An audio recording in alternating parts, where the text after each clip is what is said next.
Bien.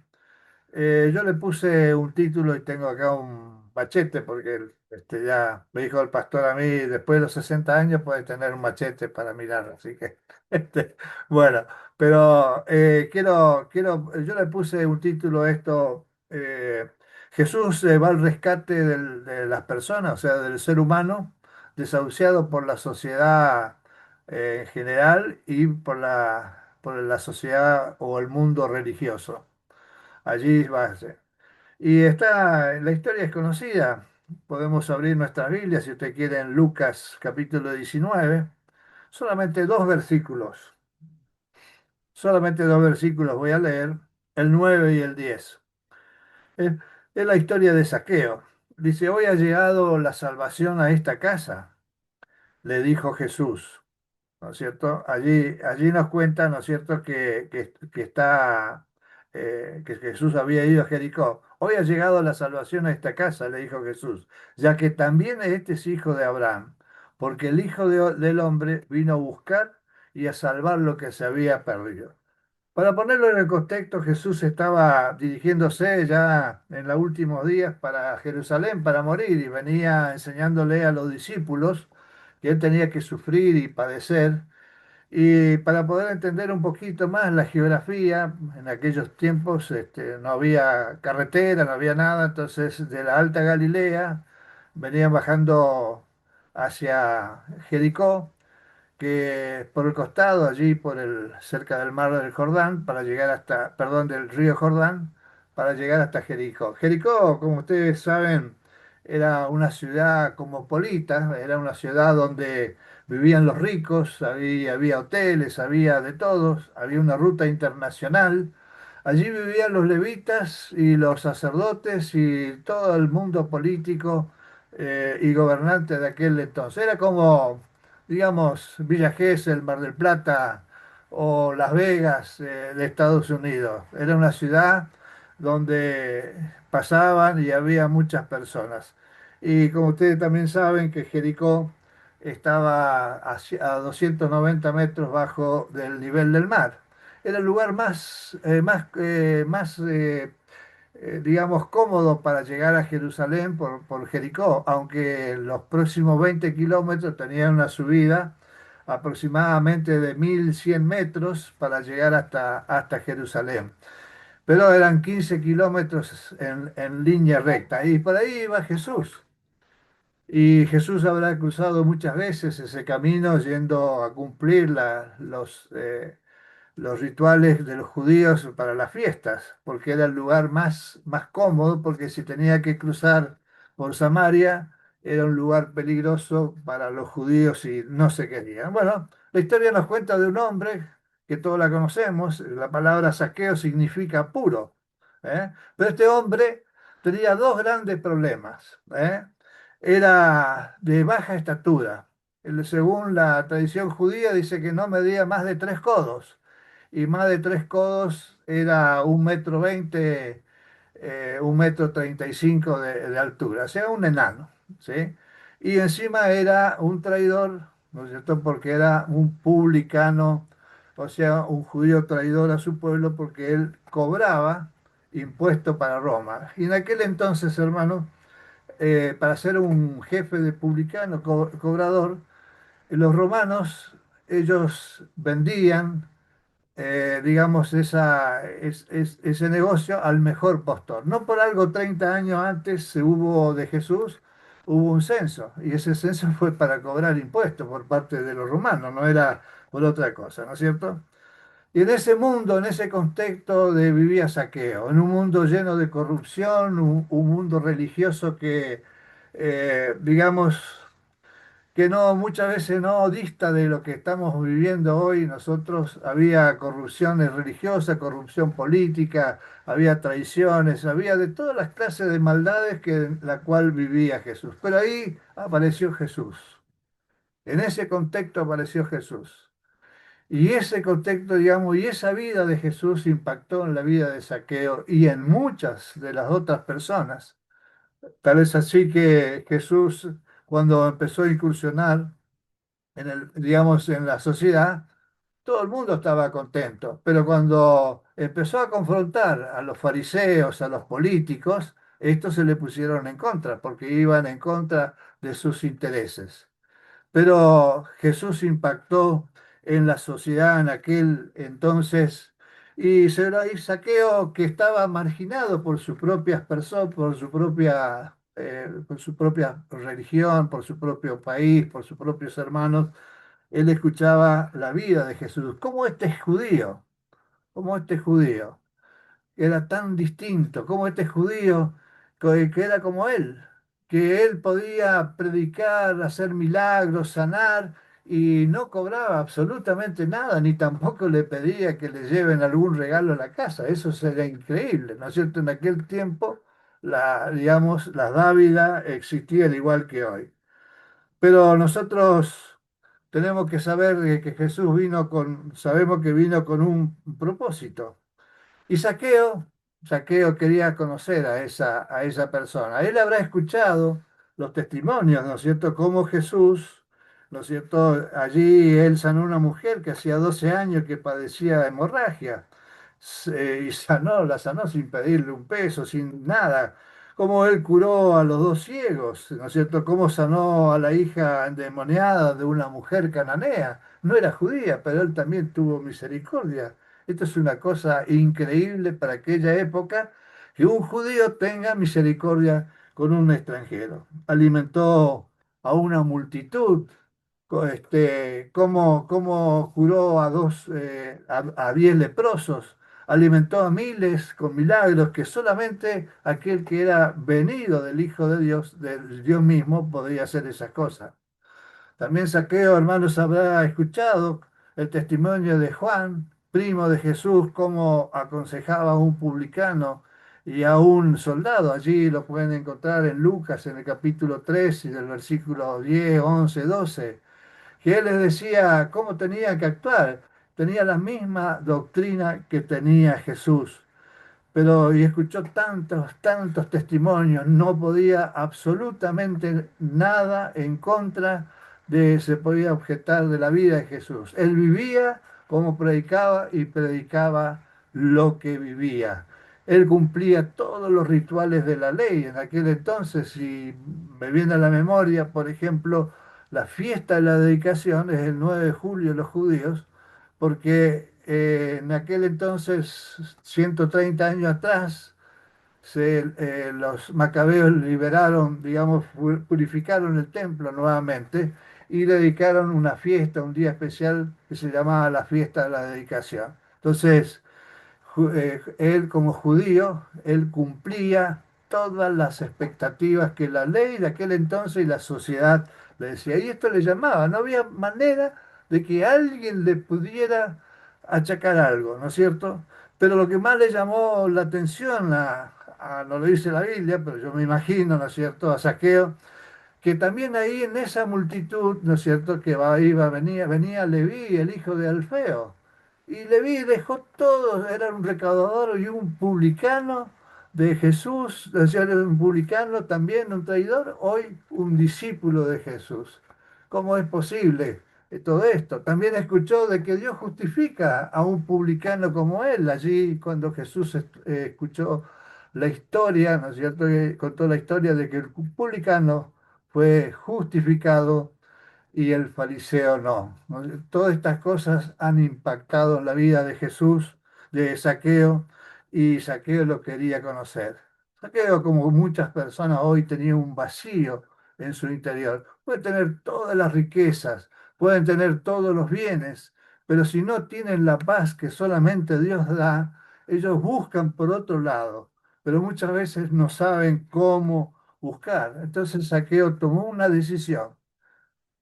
Él como judío dice que escuchó que la multitud venía y él quería verlo a Jesús y corrió. Usted sabe que para un judío, correr a un judío que tenga cierta, digamos, jerarquía dentro de la ciudad es indigno, porque él tiene que levantarse su túnica y mostrar su rodilla y correr. Un judío rico no corría, sino que se hacía transportar o se llevaba algún animal de carga para ir. sea, pero a él no le importó tener esa indignidad que todo el mundo se burlara. Tampoco le importó tener esa estatura baja y subirse a un sicómoro. Ustedes saben, queridos hermanos, que el sicómoro es un árbol que los judíos, es un árbol inmundo para los judíos, pero muy apreciado, por ejemplo, en el mundo egipcio, porque se lo usa para hacer ataúdes. Pero subirse un judío a un sicómoro era ya lo último que podía, digamos, hacer Saqueo, ¿no es cierto? Sacrificando toda su dignidad, ¿no es cierto? Y todo su orgullo con tal de él de poderlo ver a Jesús. Mire, hay que imaginarse la historia, ¿no es cierto?, el contexto en el que vivía. Una aristocracia cerrada, un pueblo, digamos, súper conservador, donde todas las leyes eran reinterpretadas y como dijo Jesús, las cargas eran más pesadas puestas para los hombres que ni siquiera aquellos que la legislaban la podían cumplir. Pero el Saqueo superó toda esa barrera, no le importó absolutamente nada. Tal fue el impacto que Jesús produjo en la vida de Saqueo. No solo el Saqueo, de muchas vidas, pero estamos hablando de Saqueo. ¿Qué impacto que produjo Jesús? Y muchas veces me pregunto, ¿será que mi vida impacta en la vida de los otros, igual que Jesús, siendo yo su discípulo, igual que Jesús impactó en la sociedad de Israel y no solo en Israel, sino también afuera? Y allí llegó Jesús a donde estaba Saqueo en medio de la multitud. Queridos, el diablo nos llama por nuestro pecado, Jesús nos llama por nuestro nombre. Y Jesús levantó su mirada allí donde estaba Saqueo, aunque la gente miraba con desprecio a Saqueo, pero Jesús levantó su mirada y lo miró con amor. El maestro vio en lo alto, ¿no es cierto?, del sicómoro y con voz llena de ternura le dijo, lo llamó por su nombre, Saqueo, date prisa, desciende porque hoy es necesario que yo me quede en tu casa. ¿Cómo habrá pesado toda esta frase de Jesús en la gente que despreciaba a Zaqueo? ¿Cómo es posible que un maestro, un santo de Dios, se junte con los atorrantes, con los maleantes? ¿Cómo puede ser? Está violando toda la ley que habían impuesto los fariseos en aquel entonces, ¿no es cierto? Ahora, Jesús, como dije recién, hermano, siempre el diablo no nos llama por nuestro nombre. El diablo nos llama por nuestros pecados, nos hace recordar nuestros pecados del pasado, pero Jesús nos llama con nuestro nombre justamente no solo a mí, sino también a ustedes, para que nosotros sepamos que Él también nos ama, ¿no es cierto? Todos conocemos el resto de la historia de Saqueo, todos sabemos cómo terminó Saqueo, todos sabemos que hubo un arrepentimiento genuino de Saqueo. Ahora, seguramente ustedes se estarán preguntando, ¿y cómo relaciono yo esta historia a la de Saqueo? Que brevemente hice una introducción, digamos, del impacto de Jesús en la vida de la sociedad israelita, en otras tierras, en otras naciones y en el propio pueblo judío. ¿Y cómo la podemos relacionar, queridos hermanos? Perdón, Roberto, ¿por algún motivo se está escuchando bajo o soy solo yo? No sé, yo estoy escuchando bien. Ahora la escucho. Bien, disculpe la Bien. interrupción. No, por favor, voy a levantar un poquito tal vez estaba mirando acá y se... Está bien. Entonces, ¿cómo relacionamos nosotros esta historia en la actualidad? Nosotros que somos los discípulos de Jesús. En Marcos 16:15 nos dice, y, ¿no es cierto? Y hacer discípulos. Esto es imperativo y hay que hacerlo. Ustedes saben que es un mandamiento del Señor. Si nosotros no cumplimos un mandamiento del Señor, es pecado y el pecado trae juicio. Pero sigamos, ¿no es cierto? Y la pregunta era que yo me hacía como discípulo de Jesús, junto a ustedes, aunque seamos distintas denominaciones, ¿por qué nosotros en el mundo evangélico no impactamos en la sociedad? ¿Por qué no hay testimonios de saqueos que devuelvan lo que se han robado. Y tenemos mucho en nuestro país que podríamos pagar la deuda externa, perdónenme esta alocución. Pues, ¿cuál es el problema que yo he encontrado, hermanos? Algunas razones, ¿no es cierto?, de que he encontrado que no impactamos en nuestro testimonio personal. Predicamos cosas distintas de las que nosotros estamos viviendo. Otra cosa que en el mundo actual, en las iglesias, y no estoy en contra de que cada hermano participe, se ha entrado la política, donde hoy los líderes, los pastores quieren ocupar un cargo pensando de que un ser humano puede liberar los problemas que nosotros tenemos en la sociedad y confían más en el hombre que confían en el Dios mismo. Entonces, como queriendo ayudarle al Señor, ¿no es cierto? También nosotros hemos visto, ¿no es cierto?, de que dentro de los evangélicos tenemos mucho orgullo denominacional. Mi denominación es la mejor de todas, es la que tiene la santa doctrina. ¿Eh? Y la gente, el saqueo que está afuera, ve como yo hablo mal de los hermanos de esta denominación, de la otra denominación y de aquella otra denominación, ¿no es cierto? Y pareciera que el Evangelio hoy es una guerra espiritual, ¿no es cierto? Una guerra cultural, perdón. El saqueo actual nos observa, hermano. ¿Y qué ve? Todo lo que dijimos anteriormente. Una frialdad espiritual de los evangélicos, un orgullo humano, una autosuficiencia. No estoy hablando de usted, hermano, sino en general, por favor. Una confusión moral, donde hoy se acepta, digamos, distintas posiciones como el aborto, como el casamiento igualitario dentro de las iglesias evangélicas, cosa que era una diferencia antes en tiempos antiguos. Y todo esto trajo una religión sin misericordia. Y le puse un segundo título a esta pequeña reflexión. Hay un saqueo arriba de un sicómoro frente a nuestra casa. Hay un saqueo arriba de un sicómoro al lado de nuestro trabajo. Y ese saqueo está esperando que pase algún discípulo de Jesús. Jesús no está más. Hoy estamos nosotros, sus discípulos, y somos los responsables de llevar las buenas nuevas, de sembrar las semillas, para que otros conozcan las virtudes de este Jesús. Pero lamentablemente estamos tan ocupados en haciendo cosas, no malas, a veces llenas estamos haciendo cosas en la iglesia, estamos tan ocupados, teniendo todas las actividades de hermanos fieles que cantan, que oran, que predican, que están en el coro, que hacen seminario, que tienen todas las doctrinas habidas por haber y todos los cursos, pero a la hora de salir a compartir las buenas nuevas de Jesús con un saqueo que está frente a la iglesia, no se acuerdan. Ustedes saben, hermanos, triste, el 5%. Nosotros los gedeones manejamos una estadística, que apenas el 5% de los creyentes nacidos de nuevo alrededor del mundo comparten las buenas nuevas de Jesús con un no creyente.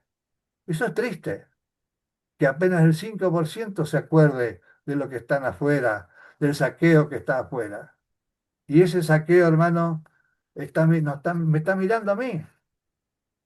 Y yo lo conozco porque está en mi trabajo, porque está enfrente de mi iglesia, porque está al lado de mi vecino, porque es mi pariente. El saqueo es también un familiar, que está arriba ahí en un sicómoro, está esperando que pase Roberto, que pase Emilio y le diga, bajá, bajá, saqueo, bajá, Juan, bajá, Pedro, que hay una esperanza para tu vida. Jesús te ama, Él te está llamando por tu nombre. Jesús no está más, pero estoy yo como su discípulo y quiero mostrarte ese amor que Jesús tuvo por vos y tiene por mí, que murió allí en la cruz ocupando mi lugar. Ese amor quiero mostrarte de la vida de Jesús. Entonces, pero nosotros, como dije, estamos tan ocupados, hermano, tan ocupados de nuestras cosas, que nos olvidamos del saqueo que está al lado nuestro. Pensamos que ese saqueo no necesita que nosotros levantemos la mirada. Querida iglesia, queridos hermanos, yo quiero desafiarlos en esta noche. Que juntos a ustedes nosotros podamos levantar una mirada hacia los saqueos que están alrededor de nuestra casa, enfrente de nuestra casa, en nuestro trabajo, al lado de nuestras iglesias. Usted sabe que he tenido un compañero de trabajo, conocido, perdón, de la iglesia, que un compañero de trabajo dijo, 20 años trabajando juntos y no sabía que era evangélico. Era distinto, pero nunca me habló de Jesús y nunca me habló que era evangélico. El gobernador lo quiere muchísimo, es uno de los mejores asesores, pero jamás le he escuchado decir que es evangélico y que va con vos en la iglesia. Queridos hermanos, levantemos nuestra mirada, ¿no es cierto?, hacia aquellas personas, hacia los aqueos que hoy están buscando una esperanza y si nosotros no levantamos nuestra mirada, en la desesperación que ellos tienen por busca de la paz espiritual, por tener, digamos, esa tranquilidad, ellos no encuentran con nosotros y ven nuestro testimonio y dicen, mejor me quedo donde estoy. Y es en el mejor de los casos.